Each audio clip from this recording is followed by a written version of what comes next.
The other place that you're going to really get in trouble, and so this is really what we're going to focus on, is when you bring other people in. And I would say that in 16 years, I've seen 10 of my clients have to shut the company down because they screwed something up here. And this is not hard stuff. This is easy stuff. It's just a matter of kind of following formalities. But if you don't follow the formalities, people can become unhappy, and then people can go get lawyers. And, you know, there are nice lawyers like me. There are lots of people in my profession who will take on any kind of claim for any kind of reason at any kind of time if they think that they can get money. And so if you're, on the flip side, you're working at a company and you feel like somebody's done you wrong, they fire you, you will be able to go find a lawyer. You might not be a good lawyer, but you will find a lawyer who will go make the company's life extremely miserable, bringing a claim, an employment-based claim of some sort, or compensation-based claim of some sort, that could potentially deplete the company of all its money.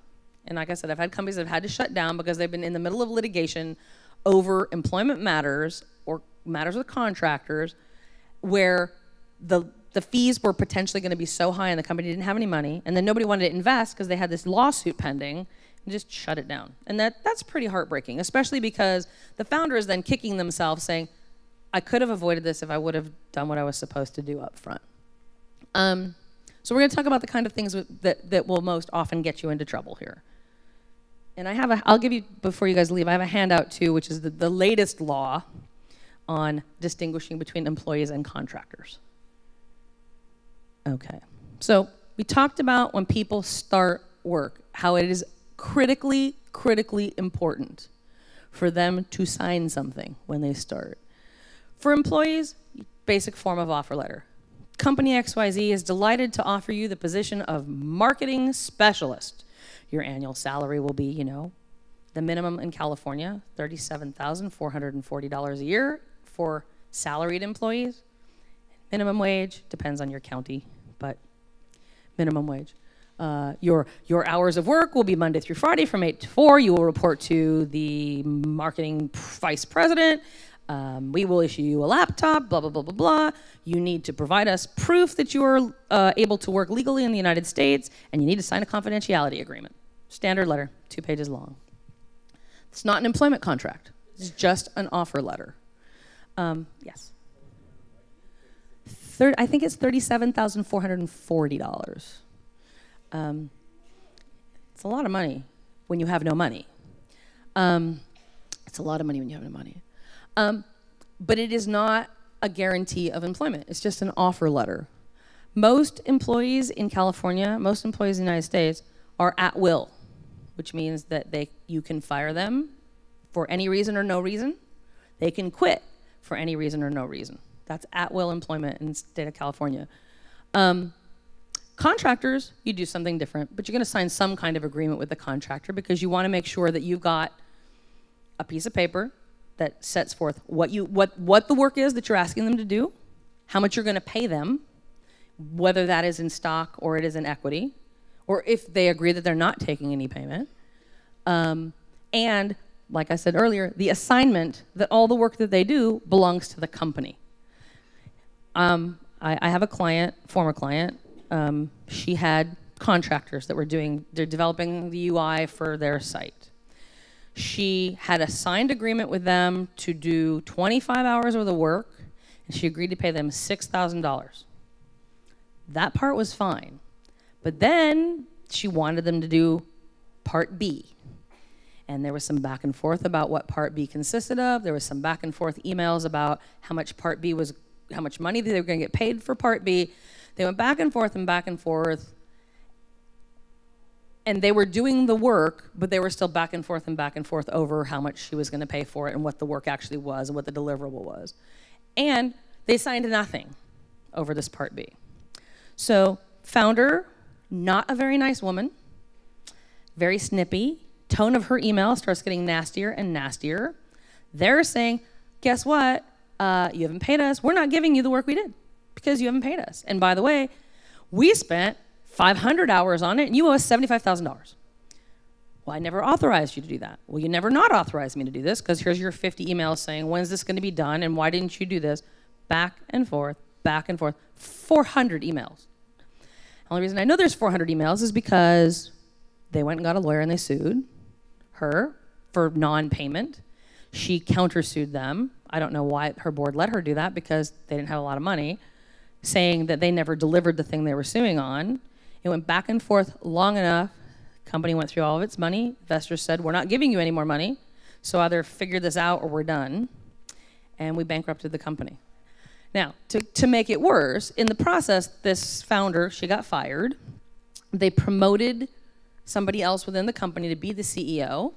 In the bankruptcy, she had to sign certain documents that made her the responsible party for things related to the company. We shut everything down. The board resigned. Well, the lawyers for the contractors didn't like the bankruptcy, and so then they went out after her personally because she was the responsible party. And it's still going on. It's been 6 years, and it's not over yet. And this poor woman who's now tried to get on with her life, she's got a different job, she's got 2 kids, she's got a husband who's not very happy that she took the promotion in that company. It's still going on. And there really is, we actually offered to give them the company in settlement before we declared bankruptcy. We said, fine, the company's worth about 75 grand at this point. Here, we'll just give you the company. We think you're hiding money. They went through the whole bankruptcy process. We think you're hiding money. And as ridiculous as those claims were, there's still a lawyer that was out there pushing. And it's about ready to be done, I think. And after all this money that these people have probably paid their lawyer, unless he took it on contingency, they got about $9,000. That's what they got from the bankruptcy court, because that was about all that was left. And a lot of people lost their jobs. I didn't get paid either, so it was all very unfortunate all the way around. But it could have been avoided. She would have signed an agreement. It wasn't hard. It was really not hard. So think about that. I know you're so enthusiastic. You want to get going. You want people to start doing work right away, right? Oh my God, I met this guy. He's the smartest guy. He's the best programmer in the whole world. He is going to draft this. He's going to write code for me. I'm going to have a thing up and running. I just want him to get going. We don't want to spend time fighting over some language in a contract. You just get started, dude, and we'll figure it out later. Try not to ever do that. Sign something first. So, compensation arrangements, ownership equity. It's the problems that you get into. Does that make sense? So nobody's going to let people start doing work for them until they sign something that says that the work comes to the company and there's no ambiguity over what they're going to get paid. Okay. This is a big problem. Employees versus contractors. So have any of you been funded? Nobody's funded yet. All right. So it's really hard to pay people when you don't have any money, right? Huh? Hard. It's hard to pay people when you got no money. And so maybe your parents are really cool, and they said, okay, well, we'll lend you 10 grand so that you can get some stuff done. But there's a lot of really important things that you want to do with your money. But in California, if you have an employee, there's a minimum amount of money that you have to pay somebody as an employee. And you need to withhold for taxes, and you need to provide, you don't necessarily need to provide benefits, but you do need to subtract for Social Security and all those things. So lots of companies say, oh, I know how we can get around this problem of paying people. We'll just call them contractors. Well, it doesn't really work that way, because you can't just call somebody a contractor so that you don't have to pay them. There's a lot of very well-established law, and like I said, I have a handout that will detail the latest ruling of the Labor Commission that explains why you can't just call somebody a contractor. They really do look very carefully and are starting to audit companies a little more heavily to really see what the real deal is. Is this person really a contractor, or are they an employee? Because you can't just do it to get around it. And if you have misclassified somebody, and you've said all along, this person is a contractor, they're a contractor, I don't have to pay them. I can just pay them in stock. I don't have to give them any cash. And then the labor board comes back and says, actually, they're not. They're an employee. The penalties are really, really severe. And we actually have a client who 900 contractors got reclassified as employees.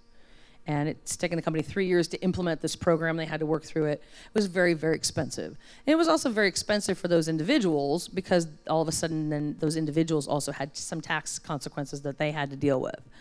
The big thing that things turn on here, how key is the work to the core of what the company does, right? So you've got a guy, he's doing all of your software development,